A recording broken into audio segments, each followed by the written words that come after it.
Hello everyone, welcome to the class. I hope कि आप सब लोग ठीक होंगे और पढ़ाई लिखाई भी कर रहे होंगे। क्लास 11 का आई होपफुली कि आप लोगों ने देखा होगा, हालांकि जरूरत तो नहीं है, फिर भी आप लोगों के लिए क्लास 12 की हमने सारे लेक्चर्स रिकॉर्ड कर रहे हैं। और इसी तरीके से इस पूरे ही कोर्स के थ्रू आपको हर लेक्चर मिलता जाएगा पूरे यूट्यूब पे, ठीक है। तो पहला चैप्टर स्टार्ट कर रहे हैं, पहली क्लास है आज। होपफुली चीजें आप लोगों को पसंद आएगी। एक एक करके एक एक टॉपिक पे हम डिस्कशन करेंगे, उस पे क्वेश्चंस करेंगे, और लास्ट में इस चैप्टर के एंड में जब हम सारे कॉन्सेप्ट सीख चुके होंगे तो उस टाइम पे हम प्रीवियस ईयर्स के क्वेश्चन और जो मोस्ट लाइकली क्वेश्चंस होंगे, जो ज्यादा इंपॉर्टेंट क्वेश्चंस होंगे, उसको हम लोग डिस्कस करेंगे पूरे कोर्स के थ्रू आउट, ठीक है। होपफुली आप लोगों को पसंद आएगा। पहला चैप्टर है, टॉपिक ऑफ डिस्कशन की बात करें कि हम लोग क्लास में क्या डिस्कस करने वाले हैं आज की क्लास में, तो सेट क्या होता है उसके बारे में हम लोग जानने वाले हैं, ठीक है। उसका रिप्रेजेंटेशन क्या होता है, कैसे करते हैं, वो जानेंगे। और टाइप्स ऑफ सेट, ये तीन टॉपिक इस वाले लेक्चर में हम लोग कवर कर रहे होंगे, ठीक है। एक एक करके स्टार्ट कर लेते हैं। तो सबसे पहली जो चीज आती है कि सेट होता क्या है, कहीं पे भी बुक उठाओगे तो हर जगह एक छोटी सी डिफिनेशन आपको देखने को मिल जाएगी, एक लाइन की, not completely a single line, कह सकते हो कि हाफ लाइन की। तो इज एंड इट सेड कि a set is a well defined collection of objects और थिंग्स और एलिमेंट, ठीक है। क्या है?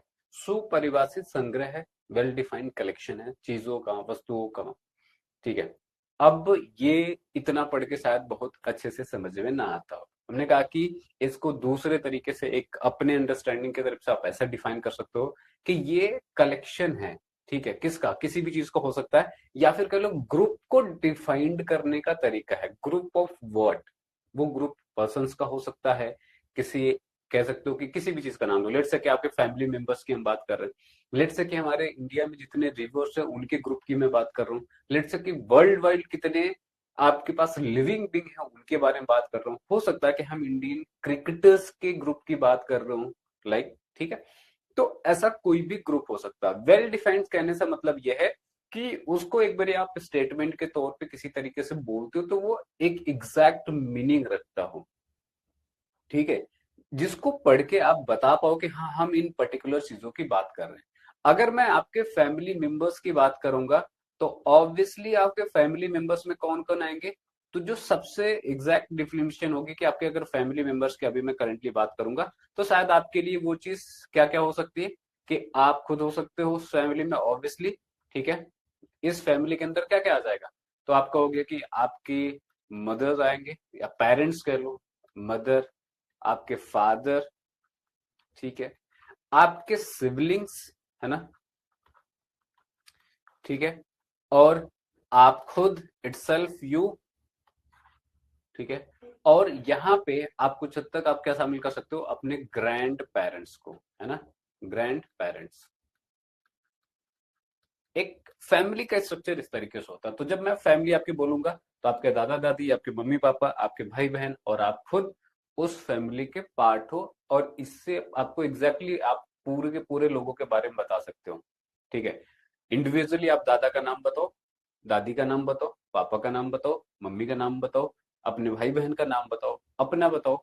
सिर्फ ये इतना करने के बजाय सिर्फ मैंने कह दिया कि मेरे फैमिली के मेंबर्स, ठीक है, तो वो, ये एक लाइन कह देने मात्र से इतने लोग उस डिफिनीशन के अंदर इंक्लूड हो जाते हैं, डिफाइन हो जाते हैं, ठीक है। तो ये क्या है? एक तरीके से ग्रुप को डिफाइन करने का तरीका है, या फिर कह लो कलेक्शन है, ठीक है। होपफुली बात समझ में आ रही होगी। बात करें तो हमने कहा कि ये जो ऑब्जेक्ट्स हैं, एलिमेंट्स हैं, मेंबर्स हैं, पीपल हैं, ग्रुप में जो लोग हैं, उन सबकी जब बात करते हैं तो इनको हम लोग क्या करते हैं?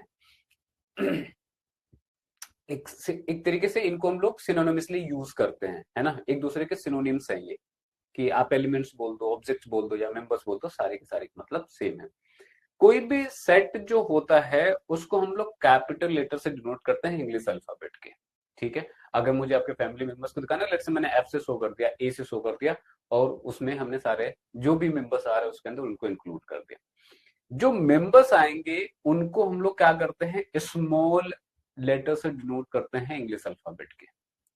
पूरे सेट को डिनोट करने के लिए हमने कैपिटल यूज कर लिया, और उसके मेंबर्स जो भी हैं उनको डिनोट करने के लिए हमने स्मॉल लेटर्स का यूज कर लिया, let's say X Y Z A B C, आप इंग्लिश अल्फाबेट के कोई से भी यूज करो। ये एक जनरल तरीका है उस तरीके से शो करने का, ठीक है। बात करें कि अच्छा ठीक है, इतनी बातें समझ में आ गई होंगी, अभी इसके रिप्रेजेंटेशन पे आएंगे, है ना, कि ठीक है कैसे शो कर दिया, बता तो दिया सर आपने कि कैपिटल से डिनोट करेंगे सेट को और उसके एलिमेंट्स को हमने क्या कर रहे हैं, स्मॉल लेटर से डिनोट करना है, बट कैसे, उस पे आएंगे रिप्रेजेंटेशन ऑफ सेट पे। तो एक चीज है, क्वेश्चन के थ्रू यहाँ पे मैं डाल रहा हूँ, ये जो थियरी डेवलप करी गई थी सेट की, तो किसके द्वारा सेट गिवन थी, तो एज एन क्वेश्चन आप इसको याद रखोगे, हो सकता है ऑब्जेक्टिव में पूछे, तो जॉर्ज कैंटोर थे जिन्होंने इस थियरी को इंट्रोड्यूस किया, ठीक है। क्वेश्चन है कि अगर मैंने बोला कि चलो ग्रुप को डिफाइन करने का तरीका है, तो अब ग्रुप में सवाल ये है कि क्या क्राउड ऑफ पीपल एक क्या है, इसको मैं सेट बोल सकता हूँ क्या, कलेक्शन बोल सकता हूँ क्या, वेल डिफाइंड कलेक्शन है क्या, कलेक्शन नहीं है क्या, इनमें से क्या होना चाहिए। क्राउड की बात कर रहे हैं, डिफिनीशन में हमने कहा कि सेट जो होता है well defined collection of things और ऑब्जेक्ट और एलिमेंट्स है। तो अब जब क्राउड में बोल रहा हूं तो क्या ये वेल डिफाइंड है, अब वेल डिफाइंड से क्या मतलब है कि क्या क्राउड का हम कोई पर्टिकुलरली नंबर के सेंस में बात करें कि इतने लोगों पर रहेंगे तो ही इनको भीड़ हम बोलेंगे, ठीक है।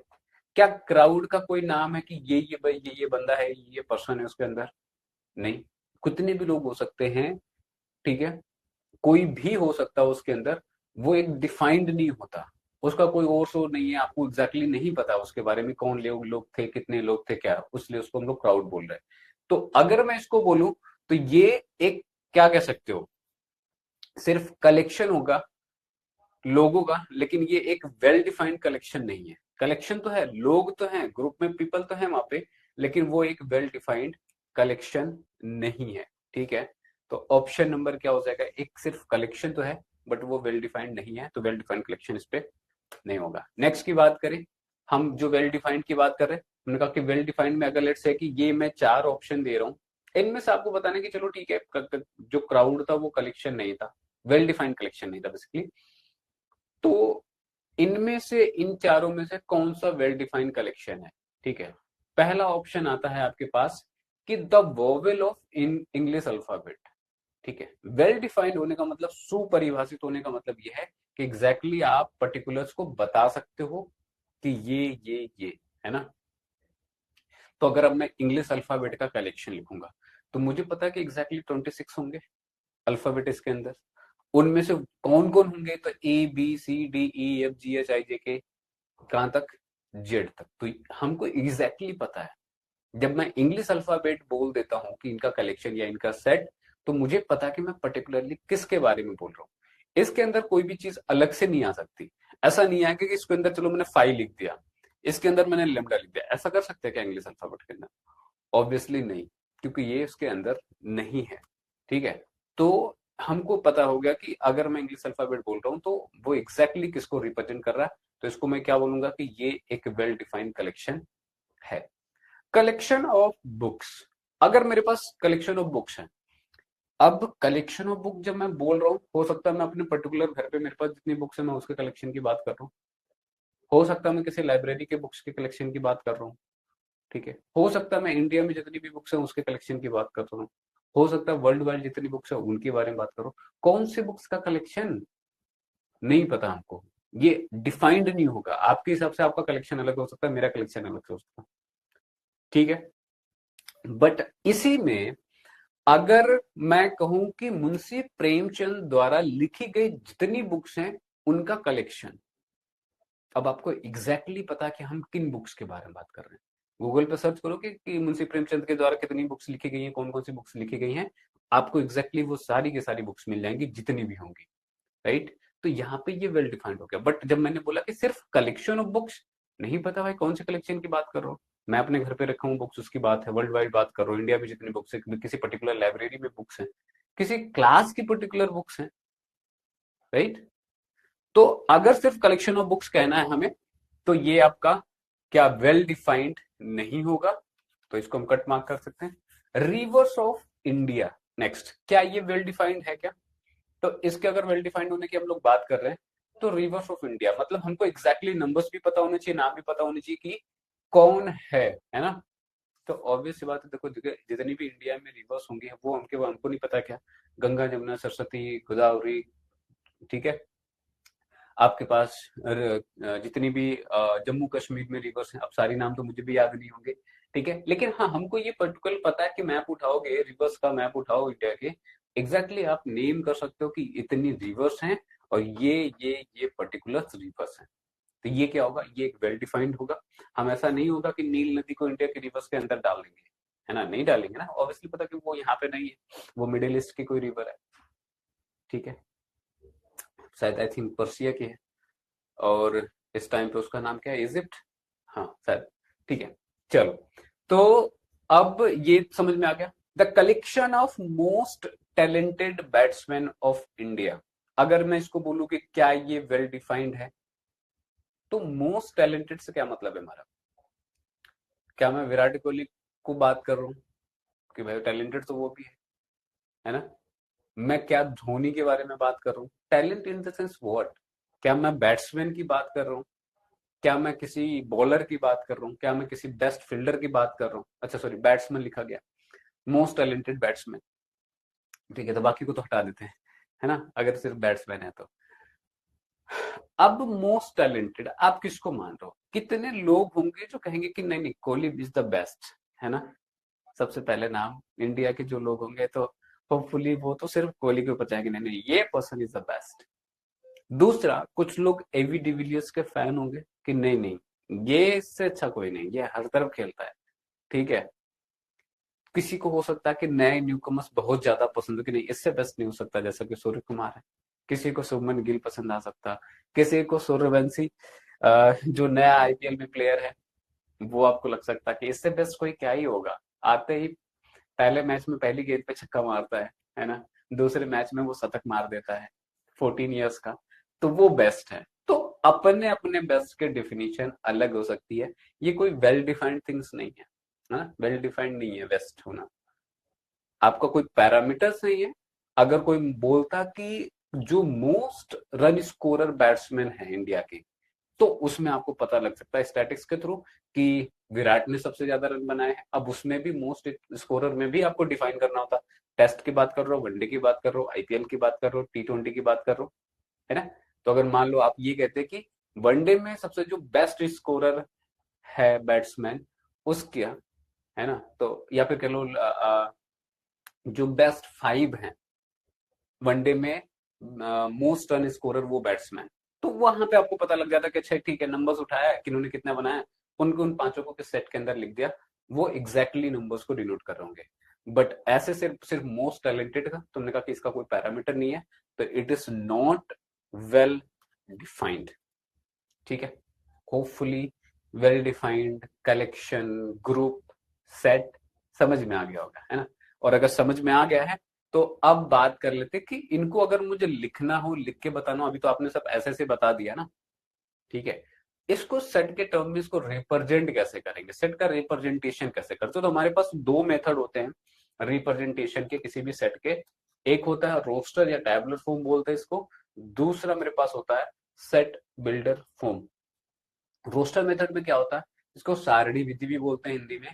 सिंपल था, रोस्टर मेथड में मैंने कहा कि जो भी सेट है उसका नाम लिखा, हमने कहा कि कैपिटल से ही डिनोट करते हैं, पीछे मैंने आपको बताया, फिर मजला ब्रैकेट लगाया, और इस मजले ब्रैकेट के अंदर जिन भी आप एलिमेंट्स की बात कर रहे हो उनको यहाँ पे लिखना होता है, ठीक है। अगर आप वॉवेल्स की बात करो तो आप यहाँ पे A E I O U को इस तरीके से क्या करोगे, कॉमा लगा के लिख दोगे, ठीक है। तो आप इन जनरल किसी की भी बात करो तो लेट्स से इसको AEI लिखने के बजाय सीधे आपने ब्रैकेट लगाया और उसमें स्मॉल अल्फाबेट से इस तरीके से डिनोट किया जिसके बारे में भी डिनोट कर रहे हो। अब हर बार स्मॉल अल्फाबेट नहीं होंगे, जिसके बारे में बात करोगे, लेट्स से इंडिया के रिवर्स की बात कर रहे हैं तो उन पर्टिकुलर रिवर्स का नाम लिखेंगे विद कॉमास, ठीक है। यमुना लिख दिया comma, Ganga comma, Saraswati comma, Godavari comma, ठीक है, ब्रह्मपुत्र कॉमा, ठीक है। इंडस रिवर, इंडस रिवर में कई सारी आ जाती है, 6 आती हैं आपकी, झेलम, चिनाब, ये सब, उनको भी कॉमा लगा के इस तरीके से लिख दिया। तो ये जनरल रिप्रेजेंटेशन होता है सारणी विधि का, ठीक है, होपफुली बात समझ में आ रही होगी। In roster form all the elements of set are listed, the elements are being separated by commas and enclosed within the bracket. ठीक है, बात करते हैं एग्जाम्पल के तौर पे बात करें। अगर मैंने कहा कि मैं बात कर रहा हूं कि set of all natural numbers which divide 42, तो वो सारे नंबर्स का सेट जो कि क्या कर रहा है, 42 को डिवाइड करता है। तो 42 को डिवाइड करने वाले नंबर्स कौन कौन से होंगे, तो आप डिवाइड करके देख लो। डिनोट कैसे करेंगे, हमने कहा कि हमने ए ले लिया, इसके अंदर ब्रैकेट लगाया और 1 डिवाइड करेगा, 2 भी डिवाइड कर देगा, 3, 6, 7, 14, 21 एंड 42 इटसेल्फ। यही वो नंबर्स होंगे जो खुद को डिवाइड कर 42 को डिवाइड कर रहे होंगे। तो इनको इस तरीके से मैंने कॉमा लगा के उन सारे नंबर्स को लिख दिया। मुझसे पूछा जा रहा है कि इंग्लिश अल्फाबेट के वोवेल्स के बारे में। इंग्लिश अल्फाबेट में वोवेल्स कौन से हैं, तो हमें पता है कि ए है, ई है, आई है, ओ है और यू है। इसके अलावा भी है क्या, नहीं है। वोवेल्स के बारे में बात करिए, कॉन्सोनेंट होते हैं तो शायद मैं इन पांचों को छोड़ के बाकी जो बच जाते 26 में से मैं उनको लिख रहा होता, बट लिख कैसे रहा होता, अगर मुझसे रोस्टर फॉर्म में बोला गया है तो इस तरीके से लिखते हैं। अगर यही सेट बिल्डर फॉर्म में बोलता तो हम दूसरे वे में रिप्रेजेंट करते हैं। ठीक है, बात करते हैं सेट बिल्डर फॉर्म की भी। तो सेट बिल्डर फॉर्म में क्या लिखा है डेफिनेशन में, एक बार रीड आउट कर लेते हैं। कह रहा है कि इन set builder form all the element of set possess a single common property which is not possessed by any element outside the set। हम किस तरीके से रिप्रेजेंट करते हैं, हमने कहा कि हम एक कॉमन प्रॉपर्टी होती है उन एलिमेंट्स का जिसको सेट के बारे में हम जिस सेट के एलिमेंट्स के बारे में हम बात कर रहे होते हैं, और वो प्रॉपर्टी ऐसी होनी चाहिए जो उस सेट के बाहर कोई भी एलिमेंट के लिए वैलिड ना हो, है ना, वो पजेस ना कर सकता हो। तो मैंने कहा कि पहली बात तो रिप्रेजेंटेशन तो अभी भी कैपिटल अल्फाबेट से ही डिनोट करेंगे, ये मैंने इस तरीके से डिनोट कर दिया। ठीक, अब यहाँ पे जिस भी एलिमेंट्स के बारे में बात करो आप यहाँ पे लिखोगे एक्स। ठीक है, और ये एक्स जो है, ये एलिमेंट जो है वो कौन से यूनिक प्रॉपर्टी पोसेस करता है जिसके बारे में बात करी जा रही है, तो यहाँ पे हम लिखेंगे सच दैट, और यहाँ पे हम लोग लिखते हैं यूनिक प्रॉपर्टी ऑफ एलिमेंट्स। उन एलिमेंट्स की जो यूनिक प्रॉपर्टी है उसके बारे में हम लोग यहाँ पे डिनोट करते हैं। ठीक है, बोलोगे सर बहुत ज्यादा समझ में नहीं आया, हमने कहा कि समझ में बहुत ज्यादा नहीं आया, इतना तो समझ में आ गया कि लिखेंगे कैसे। राइट, सेट लिखा, कैपिटल से डिनोट किया, अंदर एक्स लिखा ब्रैकेट के अंदर, और यहाँ पे सच दैट का ये सिंबल है ना, इसको कैसे पढ़ते हैं, एक्स इज सच दैट, फिर आगे उसके बारे में जो उसकी प्रॉपर्टी है वो लिखेंगे।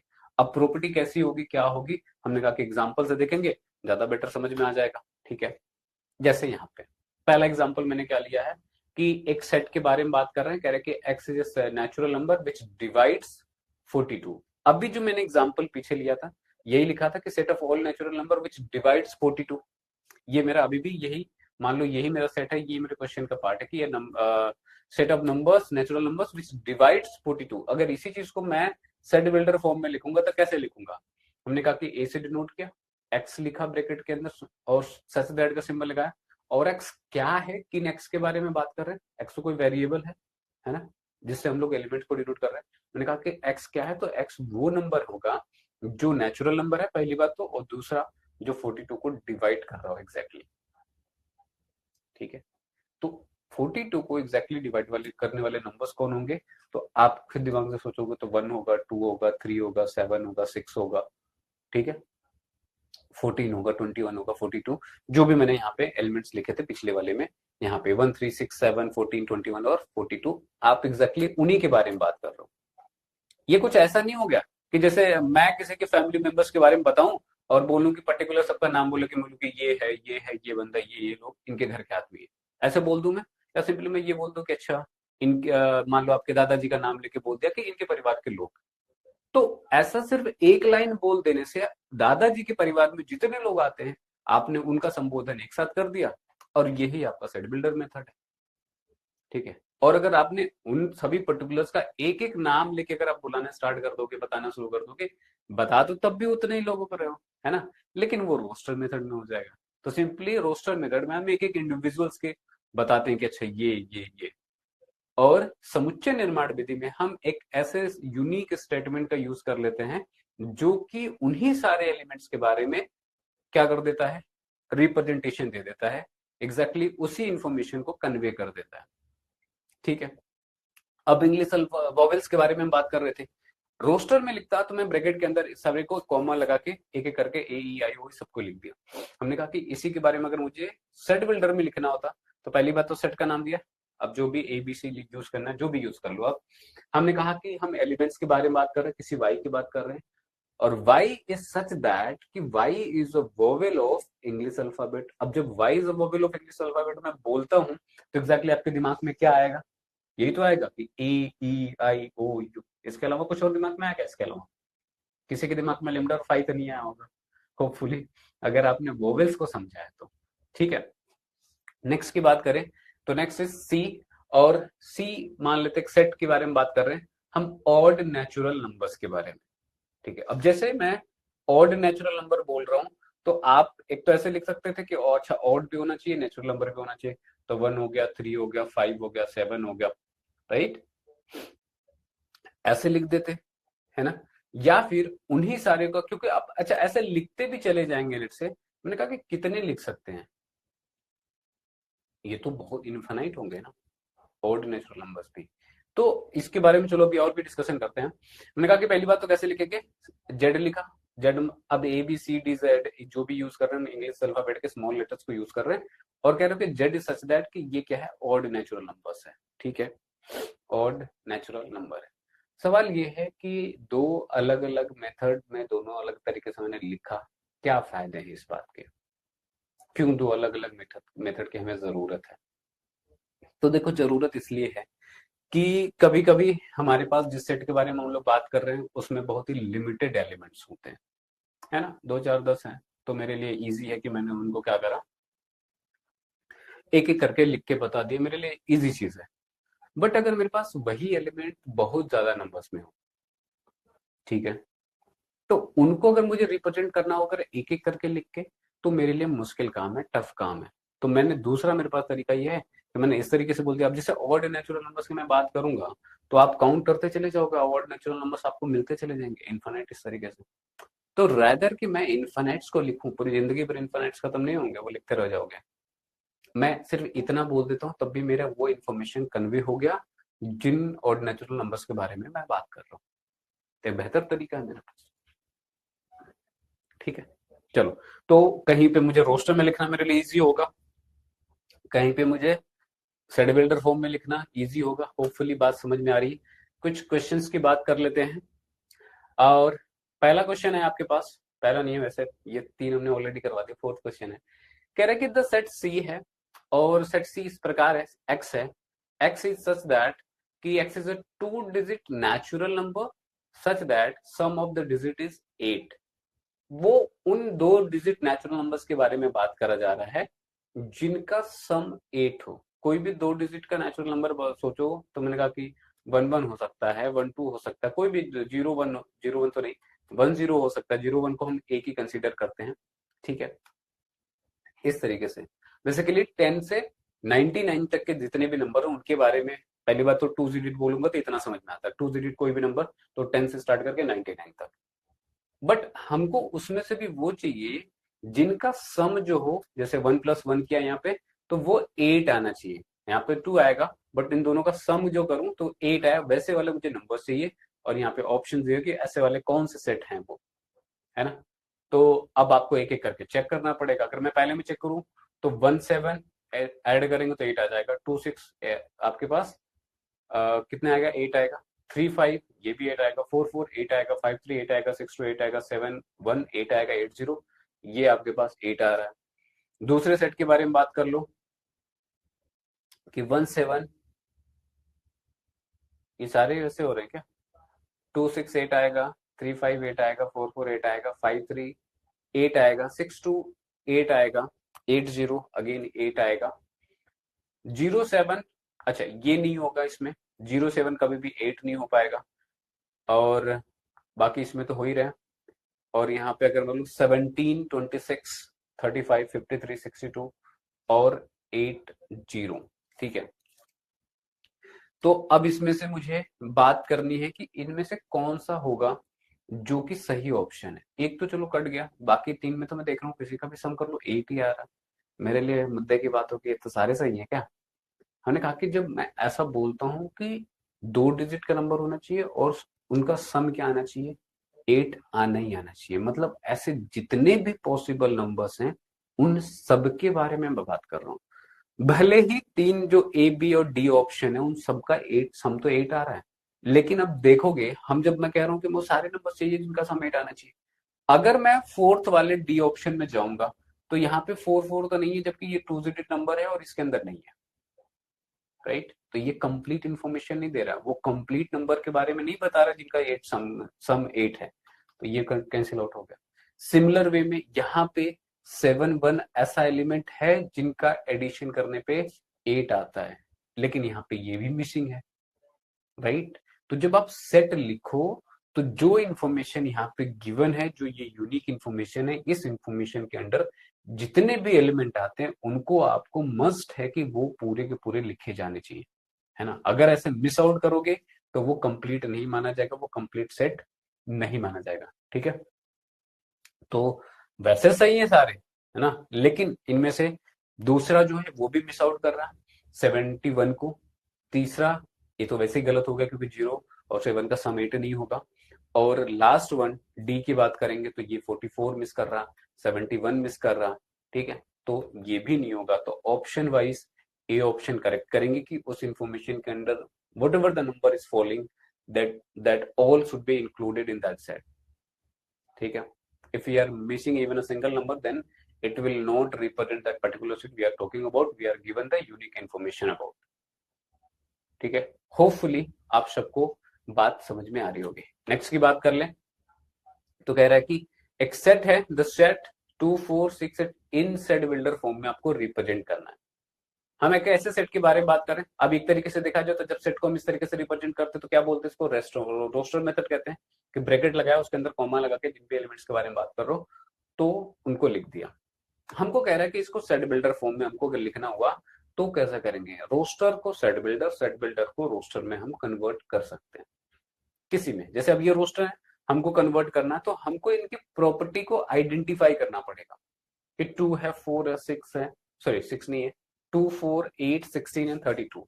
इन नंबर्स के बारे में एग्जैक्टली मुझे बताना है, मुझे अब सोचना पड़ेगा। अब मुझे सोचना पड़ेगा तो मैं ऐसे कहूंगा कि अच्छा 2 है और 4 आ रहा है, तो मान लो 2 का मल्टीप्लाई 1 में करूंगा तो 4 आएगा, 2 का मल्टीप्लाई 2 में करूंगा तो भी 4 आएगा, 2 का मल्टीप्लाई 3 में करूंगा तो 6 आ जाएगा।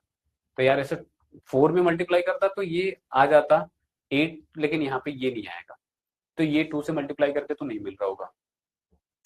अगर मैं इवन नंबर जैसे सोचूं तो मैंने कहा कि 2 4 6 आता, उस वो भी नहीं है क्योंकि 6 मिसिंग है, तो इवन नंबर भी नहीं बोल सकता मैं इनको।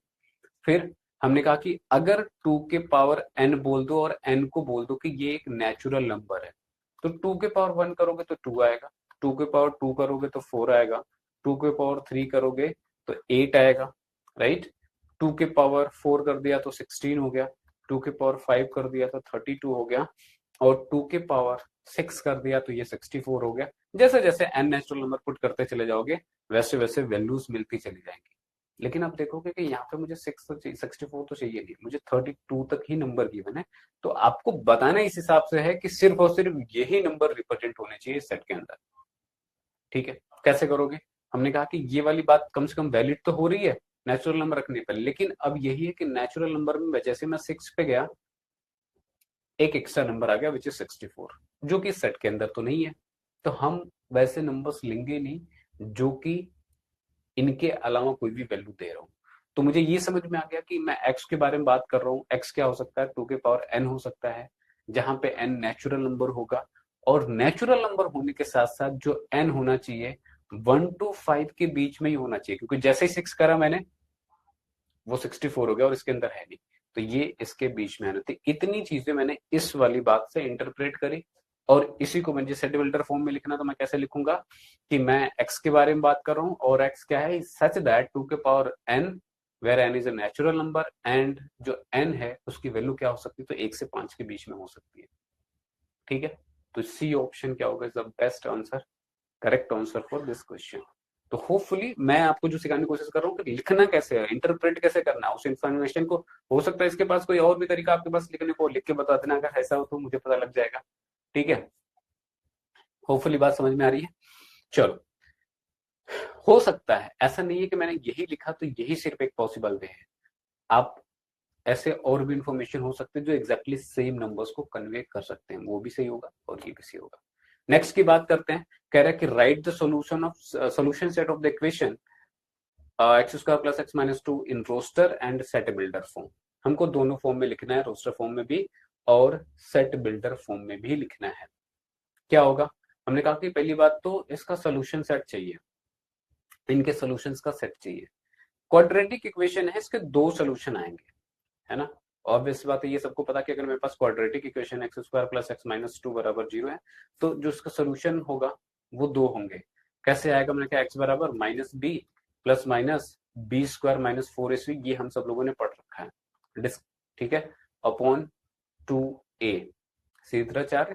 ठीक है, तो x बराबर क्या हो जाएगा यहाँ पे, माइनस का 1 plus minus root over B square करेंगे तो आ जाएगा 1 माइनस 4 इंटू 1 इंटू माइनस का 2 डिवाइडेड बाई 2 इंटू 1, एक्स की वैल्यू क्या आएगी -1, प्लस माइनस ये करोगे तो ये प्लस का 9 हो जाएगा, है ना, 9 और यहाँ पे 2, -1 प्लस माइनस 3 डिवाइडेड बाई 2, एक बार नेगेटिव ले लो एक बार पॉजिटिव ले लो, तो अगर नेगेटिव लेंगे तो -4 होगा, -4/2 इज माइनस का 2, पॉजिटिव लिया तो 2 आएगा, 2 से डिवाइड करोगे तो 1 आएगा, तो x की जो वैल्यू आ गई, सोल्यूशन जो आ गया वो एक 1 है और दूसरा माइनस का 2 है।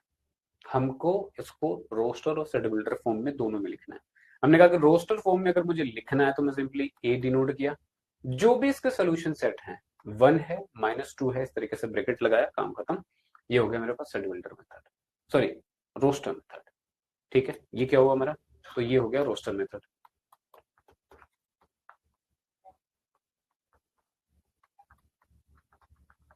ठीक है, दूसरा, अब यहाँ पे बात कर रहे हैं, हमने कहा कि सेट बिल्डर फॉर्म भी चाहिए। सेट बिल्डर फॉर्म में कैसे करते हैं, तो सेट बिल्डर फॉर्म में हम लोग करते हैं कि पहली बात तो सेट लिखा, सेट के बारे में जिनके बारे में आप बात कर रहे हो, जिस एक्स के बारे में बात कर रहे हो, जिस अननोन के बारे में, उसको किसी एक लेटर से डिनोट कर दिया, और वो क्या है उसके बारे में, जो इन्फॉर्मेशन आपको, यूनिक इन्फॉर्मेशन आपको इसको देनी है। तो एक्स है और एक्स इस प्रकार से है कि X is a solution of x square plus X minus 2 बराबर व्हाट, 0। हम किसी एक्स के बारे में बात कर रहे हैं, किसी वेरिएबल एक्स के बारे में बात कर रहे हैं, किसी अननोन एक्स के बारे में बात कर रहे हैं, जो जहां पे एक्स क्या है, एक्स सोल्यूशन है किसका, एक क्वाड्रेटिक इक्वेशन है जो कि x square plus X minus 2 बराबर 0। तो अब इसके सोल्यूशन में जो भी आता होगा वो इस सेट के अंदर आएगा, और इसका सोल्यूशन करके देखा मैंने कि 1 और -2 ही इसका सोल्यूशन है, तो ऑब्वियसली उसी 1 और -2 के बारे में हम लोग बात कर रहे हैं। तो रैदर देन मैं सॉल्व कर रहा है इतना, और मुझे सिर्फ सेट बिल्डर फॉर्म में लिखना होता तो मैं कितना इजी हो जाता है, मुझे सॉल्व भी नहीं करना होता और मैं डायरेक्टली बस लिख देता कि अच्छा X such that X is the solution of this quadratic equation. तो sometimes it's easy for me in writing in set builder form and sometimes it's easy for me in representing in roster form। Hopefully दोनों का difference समझ में आ गया होगा, representation समझ में आ गया होगा, सेट समझ में आ गया होगा। बात करते हैं आगे, तो आगे बात आती है टाइप्स ऑफ सेट के बारे में। वैसे तो बहुत सारे टाइप्स आपको देखने को मिल सकते हैं अदर अदर बुक्स में, जो पर्टिकुलरली हमारे सिलेबस में नाम मेंशन है उसके हिसाब से अगर बात करें, हमें बात करनी एम्प्टी सेट के बारे में, ठीक है, फाइनाइट सेट के बारे में बात करनी है, और इक्वल सेट के बारे में, इक्वल सेट्स के बारे में बात करनी है। ठीक है, फाइनाइट और यहाँ पे कह लो कि फाइनाइट और इनफाइनाइट दोनों सेट्स के बारे में बात करनी है। ठीक है,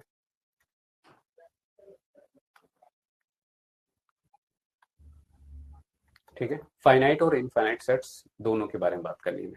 तो ये तीन टाइप सेट्स में बात करनी है। अब सेट्स के बारे में जब मैंने बताया, मैंने कहा कि सेट क्या है, कलेक्शन है, ऑब्जेक्ट्स है, थिंग्स है, इन सब चीजों का, एलिमेंट्स का।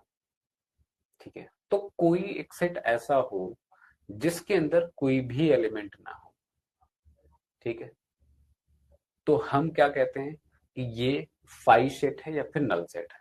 कोई भी सेट जो कि एक भी एलिमेंट कंटेन ना करता हो उसको हम लोग क्या बोलते हैं, फाई सेट या नल सेट। रिप्रेजेंटेशन क्या होता है, या एम्प्टी सेट।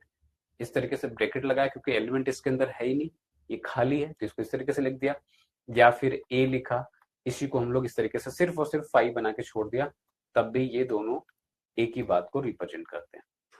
कभी कभी बच्चे ऐसी गलती करते हैं कि इसके अंदर 5 लिख दिया तो इसको भी सही मार देते हैं, नहीं ये गलत है, this is not the correct representation of 5 set. ऐसा सेट जिसके अंदर कोई भी there is not even a single element, बोले ऐसे कैसे हो सकता है, तो स्टैटिक क्यों बोल रहे हैं, एलिमेंटिक क्यों बोल रहे हैं जब उसके अंदर है ही नहीं कुछ। तो हमने कहा कि समझते हैं कैसे। मैंने कहा कि एक मैंने यहाँ पे सेट के बारे में लिख दिया, सेट बिल्डर फॉर्म में लिखा हुआ समझ में आता है कि ये लिखा हमने एक्स के बारे में लिखा, एक्स क्या है, एक्स 1 से 2 के बीच में, और आपने लिख दिया कि क्या है, एक्स नेचुरल नंबर है।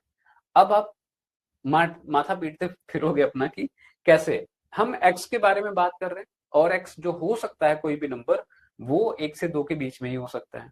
पहली चीज समझ में आता है, चलो 1 से 2 के बीच में तो इनफाइनाइट नंबर्स हो सकते हैं, है ना। आप आई होप कि नंबर लाइन पे नंबर्स को रिप्रेजेंट करना ये सब बारे थे आप लोग जानते हो। हमने कहा कि इनफाइनाइट नंबर्स हो सकते हैं, बट जैसे मैंने लिखा कि 1 से 2 के बीच में तो है, दिमाग में आया चलो इनफाइनाइट नंबर होंगे, बट जैसे मैं आगे देख रहा हूँ लिखा होगा एक्स इज नेचुरल नंबर। अब नेचुरल नंबर के बारे में जब हम बात कर रहे हैं तो 1 2 3 4 5 इस तरीके से नंबर्स होते हैं मेरे पास। यहाँ पे जो यहाँ पे लगा हुआ है ये सिंबल इनइक्वालिटी का, यहाँ पे अगर लेस देन इक्वल्स टू 1 होता, ठीक है, तो समझ में आती बात कि चलो 1 और 2 के बारे में भी बात हो रही है, लेकिन जब यहाँ पे सिर्फ इक्वालिटी नहीं लगी है, सिर्फ लेस देन का सिंबल है, इसका मतलब 1 और 2 उसके अंदर इंक्लूड नहीं है ना। तो अगर मैं ऐसा कोई नेचुरल नंबर ढूंढूं जो 1 और बीच के बीच 2 के बीच में हो, 1.2 नेचुरल नंबर नहीं हो सकता, 1.001 नेचुरल नंबर नहीं हो सकता, कोई भी सोच के देखो इसके बीच के नंबर क्या कोई नेचुरल नंबर है, तो ऑब्वियसली नंबर्स तो हैं बट कोई भी उसमें नेचुरल नंबर नहीं है। तो अगर मैं इस सेट के बारे में बात करूं तो इसके अंदर क्या आएगा, एक भी एलिमेंट नहीं आएगा, और इस तरीके से मैंने ब्रैकेट लगा के छोड़ दिया क्योंकि रिप्रेजेंटेशन तो करना पड़ेगा ना, ठीक है। और इसीलिए हम लोग इसको क्या बोल रहे हैं, तो इसको हम लोग बोल रहे हैं एम्प्टी सेट, ठीक है। होपफुली बात समझ में आ रही होगी। नेक्स्ट की बात करें, कह रहा है कि यहाँ पे बी एक सेट है और इसके अंदर जो एलिमेंट है उसको हम एक्स से बोल रहे हैं, और एक्स क्या है, तो एक्स इज सच दैट कि एक्स स्क्वायर माइनस 2 बराबर 0 and x is a rational number, ठीक है। अब जब मैं बात करूंगा कि अच्छा एक्स स्क्वायर माइनस ये एक्स जो आएगा इस इक्वेशन से आएगा, अब अगर इस इक्वेशन को मैं सॉल्व करके एक्स निकालने की कोशिश करता हूँ तो एक्स स्क्वायर माइनस 2 बराबर 0, एक्स के लिए सॉल्व करेंगे, एक्स स्क्वायर बराबर क्या हो जाएगा 2, और एक्स बराबर क्या मिल जाएगा मुझे, प्लस माइनस √2। रूट के अंदर की वैल्यू जो होती है इस तरीके से जो एग्जैक्ट नंबर में बाहर नहीं आती उसको हम लोग क्या बोलते हैं, जो रिपीटेटिव होती है नॉन एंडिंग होती है उसको क्या बोलते हैं हम लोग, इरेशनल नंबर्स, राइट। तो 2 क्या है, एक इरेशनल, √2 क्या है, एक इरेशनल नंबर है, राइट। इरेशनल नंबर क्लासिफिकेशन आप लोगों ने पढ़ा होगा,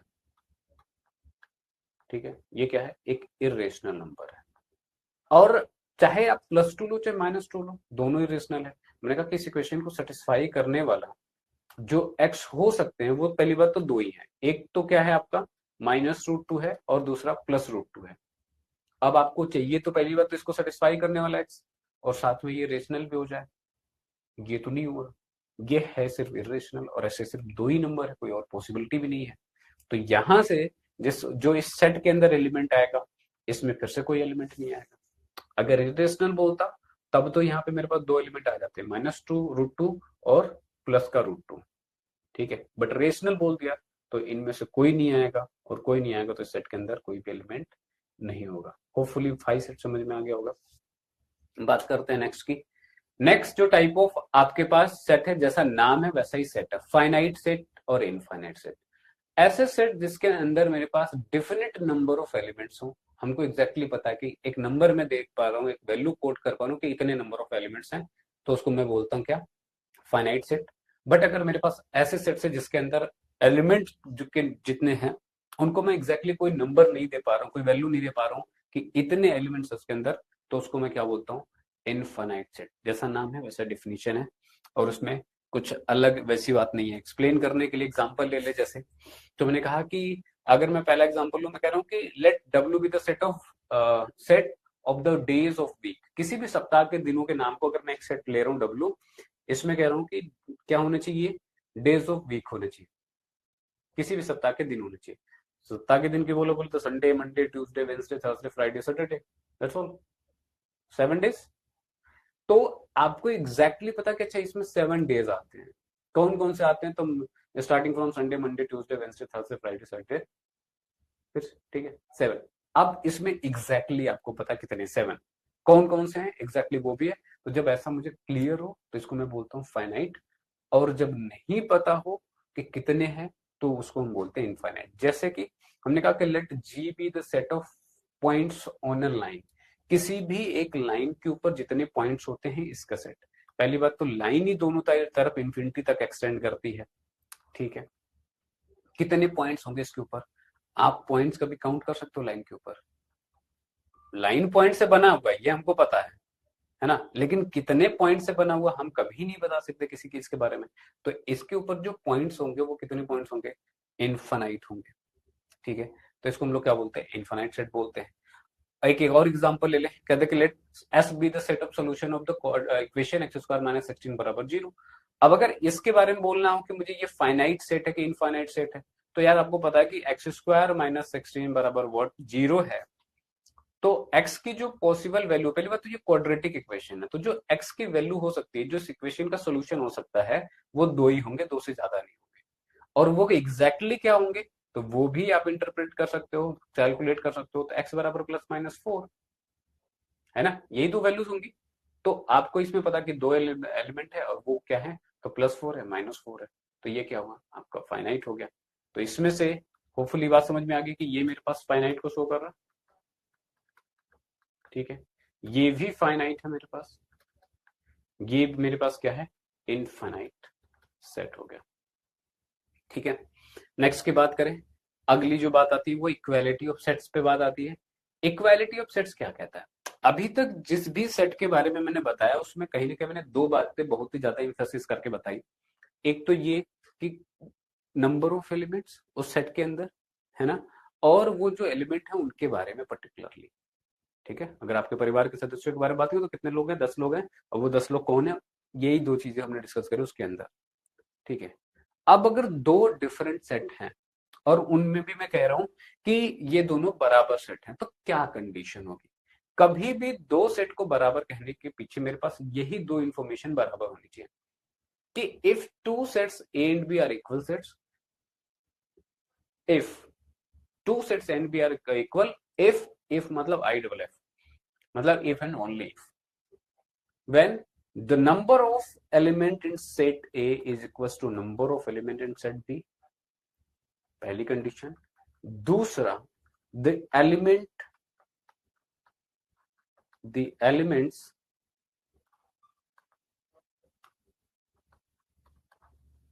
itself should be same in both sets, ठीक है। हम दो सेट्स को बराबर कब बोलेंगे, जब उनके element, number of element same हो और इनके जो एलिमेंट है वो खुद सेम हो। ऐसा नहीं कि पांच पांच एलिमेंट है दोनों में और पांच पहले वाले में कुछ अलग नंबर सेट एलिमेंट्स है और दूसरे वाले में कुछ अलग है। एक सेट में 1 2 3 4 5 लिखा हुआ था, दूसरे में ABCDE लिखा हुआ, ठीक है। तो ऐसा नहीं होना चाहिए, नंबर ऑफ एलिमेंट और element itself should be the same. अच्छा, जब Na मैंने लिखा है तो Na किसी भी सेट के नंबर ऑफ एलिमेंट्स को शो करता है, और इसको ही हम लोग क्या बोलते हैं, इसको हम लोग बोलते हैं कार्डिनल नंबर, ठीक है। ये किसको रिप्रेजेंट करता है, तो ये रिप्रेजेंट करता है कार्डिनल नंबर को, ठीक है। नंबर ऑफ एलिमेंट्स ऑफ किसी सेट के, इसको कार्डिनल नंबर ही बोलते हैं। तो कभी लैंग्वेज में यूज हो तो होपफुली आपको बात समझ में आएगी, ठीक है। यहाँ पे दो सेट के बारे में बात कर रहे हैं, यहाँ पे ऑलरेडी आपसे पूछा गया क्या ए और बी बराबर है। तो अगर ए के बारे में मैं देखूं तो क्या एलिमेंट्स हैं, तो 1 2 3 एंड 4, कितने एलिमेंट, तो ऑब्वियसली नंबर ही है, 4 एलिमेंट है। Na बराबर में देखूंगा तो यहाँ से मुझे 4 दिखेगा। बी सेट के बारे में बात करूं तो इसके अंदर क्या एलिमेंट लिखे हैं, 3 1 4 2, तो यहाँ से NB क्या हो गया, तो काउंट करोगे तो ये भी 4 है। क्या मैं इनको बराबर बोल दूं, मैंने कहा कि एलिमेंट को जाके आपको देखना पड़ेगा कि सेम एलिमेंट दोनों में होना चाहिए। यहाँ पे 1 है तो ऑब्वियसली यहाँ पे भी 1 है, यहाँ पे 2 है यहाँ पे भी 2 है, यहाँ पे 3 है, ये भी 3 है, ये 4 है, ये 4 है। तो एग्जैक्टली वही एलिमेंट है जो ऊपर वाले में है, वही सेम नीचे वाले में भी है। बराबर बोल सकता हूँ? तो obviously yes, number of element same है और जो एलिमेंट है वो भी सेम है। इससे एक और थर्ड बात निकल के आती है, जरा आपको उसको समझना है। दोनों सेट को मैंने बराबर बोल दिया, दोनों सेट में एलिमेंट लिखे हुए कॉमा लगा के साथ, 4 उसमें लिखे हैं, 4 इसमें लिखे हैं। दूसरे वाले सेट में लिखोगे, देखोगे तो 3 1 4 2 लिखा हुआ, ऊपर वाले में 1 2 3 4 लिखा, फिर भी मैंने इनको बराबर बोला। तो कभी भी सेट के अंदर एलिमेंट का आगे पीछे लिखने से कोई फर्क नहीं पड़ता। मुझे अगर उनको इक्वालिटी दिखानी है तो मैं सिर्फ क्या दिखाऊंगा कि वो आगे पीछे कहीं पे भी लिखे रहेगा, मुझे कोई फर्क नहीं पड़ता उनके ऑर्डर से। फर्क इस बात से पड़ता है कि वो सेम है कि नहीं है, उनके इन नंबर्स में भी और एग्जैक्टली जो लिखे हैं वो एलिमेंट्स भी। अगर दोनों सेम है तो हम लिखेंगे yes A and B are same, if it's not then not equal. तो यस यहां से मैं क्या लिख दूं कि ए बराबर बी। ठीक है, होपफुली बात समझ में आ रही होगी। ठीक है, पॉइंट्स तो रिमेंबर में यही पॉइंट्स हमने लिखे हैं। Set does not changes if one or more element of the set are repeated. एक चीज और इसमें, दूसरा a set of letters alloy and, ठीक है समझो ये पॉइंट यहाँ पे इंपॉर्टेंट है वैसे, कि अगर मैं जैसे कि क्या लिख रहा हूं, किसी भी सेट के अंदर हम क्या कर रहे हैं, किसी भी ग्रुप या कलेक्शन को, इंफॉर्मेशन को कन्वे कर रहे हैं। तो पहली बात तो ये, इस बात का कोई सेंस नहीं बनता कि मैं एक ही बात को 10 बारी लिखूं उसके अंदर, या एक ही बात को एक ही पर्सन को मैं एक से ज्यादा बार लिखूंगा। अगर आपके फैमिली मेंबर्स की बात कर रहा हूँ तो आप ऐसा तो नहीं बताओगे अच्छा पापा का नाम बोल दिया, फिर से पापा का नाम बोलने के बाद पापा भी लिख दिया, ऐसा नहीं करेंगे ना, एक ही पर्सन हुआ ना वो। तो कभी भी अगर एक एलिमेंट है तो उसको अलग अलग तरीके से हम 4 बारी नहीं लिखेंगे। ठीक है, तो पहला बात तो ये होगा कि एलिमेंट्स रिपीट नहीं होते सेट के अंदर। दूसरा, हमने कहा कि ऑर्डर चेंज होने से कोई फर्क नहीं पड़ता, तब भी वो एलिमेंट सेट सेम होते हैं। ये मैंने जो ऑर्डर यहाँ पे सेम करके आपको दिखाया। अब जैसे कि क्या हुआ, जैसे मान लो एक मेरे पास आता है कि लेटेस्ट अलोय का एक सेट बनता है ए, तो अगर मैं इसके लेटेस्ट का सेट बनाऊंगा तो A L L O Y आ जाएगा। ठीक है, अब जब इसके मैं एलिमेंट्स की बात करूं तो एल तो 2 बार ही हो गया, हमने कहा कि इसको लिखने का कोई सेंस नहीं है। ठीक है, एल को रिपीट नहीं करेंगे तो सिर्फ और सिर्फ एक बार ही लिखा जाएगा।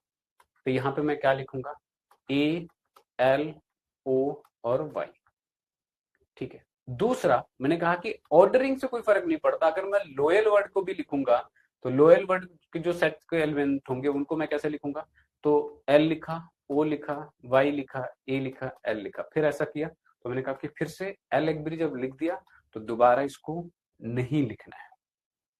तो अलोय के लेटर्स का सेट हो चाहे लोयल के सेट का लेटर का सेट हो, अब ये देखोगे दोनों बराबर होंगे। क्यों, इसके अंदर ए है, इसके अंदर भी ए है। ठीक है, इसके अंदर एल है, इसके अंदर एल है, ओ है, वाई है, वाई है। तो ये दोनों सेट क्या होंगे, सेम होंगे। बट याद रखना है कि आपको लेटर्स को, नंबर्स को, एलिमेंट्स को रिपीट करके नहीं लिखना है। ठीक है, होपफुली बात समझ में आ रही होती है। नेक्स्ट की बात कर लेते हैं। हमसे कहा जा रहा है, एक इक्वालिटी पे ही आपके पास दूसरा एक क्वेश्चन है, कह रहा है कि एन की हम बात करें, सेट एक क्या है, एक एन है, n is element of Z, Z मतलब integer, which is and n square is less than 4। हमको वो नंबर चाहिए, पहली बात तो वो इंटीजर होना चाहिए और जिनका स्क्वायर करने पे क्या होना चाहिए, 4 से कम होना चाहिए। अब अगर ऐसे का सेट ढूंढोगे तो ऐसे कौन कौन से नंबर होंगे कि जो, पहली बात खाली इंटीजर बोल देते तो पॉजिटिव नेगेटिव सारे इंटीजर्स आ जाते, राइट, तो वो जितने भी आ जाते। हमने कहा कि लेकिन मुझे वो वाले चाहिए जिनका स्क्वायर करने पे लेस देन या इक्वल टू 4 होने चाहिए। ऐसे नंबर्स कौन कौन से होंगे, -2 का करेंगे तो स्क्वायर करेंगे तो 4 आएगा। ठीक है, -1 का करेंगे स्क्वायर तो 1 आ जाएगा, 0 का करेंगे तो यहाँ पे 0 आएगा, 1 का करेंगे, 2 का करेंगे। अब जैसे इसके बाहर मान लो 3 का कर दिया, 3 का स्क्वायर इज 9, -3 का स्क्वायर करा इज 9, तो हमको लेस देन 4 चाहिए, लेस देन इक्वल टू 4 चाहिए। तो ये वाले हो गए। दूसरा, मैं सेट बी के बारे में बात करूं, सेट बी क्या कह रहा है कि हमको बी चाहिए, एक्स इसका एलिमेंट है, पहली बात तो ये एलिमेंट ऑफ आर है, रियल नंबर है, ऊपर से ये जो एक्स होना चाहिए इस समीकरण को भी, इसका समीकरण का भी कह लो हल होना चाहिए, सेटिस्फाई करना चाहिए। अब जब मैं बी के बारे में बात कर रहा हूं तो पहली बात तो सेट क्या है, एक्स स्क्वायर इक्वेशन 2 बराबर क्या, 0। ठीक है। अब अगर मैं यहाँ पे बात करूं, मैंने कहा कि इसका मुझे सोल्यूशन चाहिए, बट ये सोल्यूशन जो है ना रियल नंबर होना चाहिए। एक्स के लिए पहले सॉल्व कर लो, तो minus B plus minus root over B square which is 9 minus का 4 into 1 into C divided by 2 into A. X के लिए सॉल्व करा तो 3 प्लस माइनस 9 माइनस 4 इंटू ये करोगे 2 तो 8 हो जाएगा, यहाँ पे 2 हुआ तो 3 plus minus 1 divided by 2, plus लिया एक बारी तो ये 2 आ जाएगा और माइनस लिया तो 1 आ जाएगा। तो जो x की वैल्यू है वो क्या आई, 1 2 आई। मतलब सेट बी जो मेरा यहां से निकल के आया मुझे वो क्या मिलेगा, तो 1 और 2 ही सिर्फ मिलेगा। क्या ए और बी को मैं बराबर बोल दूं?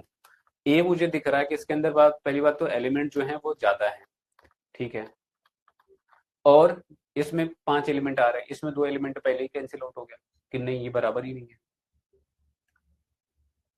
ठीक है। तो ये इस बात से, और ऊपर से सारे एलिमेंट सेम होने चाहिए, तो 0 1 2 उसके अंदर तो है बट -1 एंड 2 इसके अंदर नहीं है। तुमसे पूछा था क्या ए एंड बी इक्वल है, तो obviously no, A is not equal to B, A B के बराबर नहीं है, ठीक है। होपफुली आप सबको ये सारी बातें समझ में आई होंगी। पहली क्लास है, हमने ब्रीफली कह लो या फिर कॉम्प्रहेंसिवली चीजों को कवर करने की कोशिश करी है। उम्मीद है आप लोगों को बात समझ में आई होगी। अगर कहीं पे बात अटक गई, बात ना भी समझ में आई हो, कभी भी आप पढ़ रहे हो, कभी वीडियो देख रहे हो, हमें नहीं पता है, दिन में रात में, whenever you are studying and while you are getting stuck in any question, कहीं भी दिक्कत हो जाती है तो उसके लिए आपको सोल्यूशन आपके पास ये है, you can download फिलो app. Photo और क्वेश्चन या कॉन्सेप्ट किसी चीज का फोटो खींचो, अपलोड करो उस पर, विद इन 60 सेकंड आपके पास लाइव ट्यूटर कनेक्ट हो जाएंगे जो आपसे 1 to 1 आपके डिस्कस प्रॉब्लम्स को डिस्कस करेंगे, ठीक है, और आपको सोल्यूशन मिलेगा वहां पे। आप चैट कर सकते हो, आप 1 to 1 बात कर सकते हो उसके अलावा। और अगर ये वीडियो पसंद आया हो, अगर इस वीडियो में आपने कुछ सीखा हो तो वीडियो को लाइक करिएगा, आपके दोस्तों का भी फायदा हो तो वीडियो को शेयर भी करना है आपको। वीडियोस कॉन्स्टेंटली हम अपलोड करते रहें, बनाते रहें, तो इसके लिए चैनल को आपको सब्सक्राइब जरूर करना है। सो ऑन दिस नोट आज की क्लास को यहीं तक रखेंगे। So this was all for today class, thank you all for joining.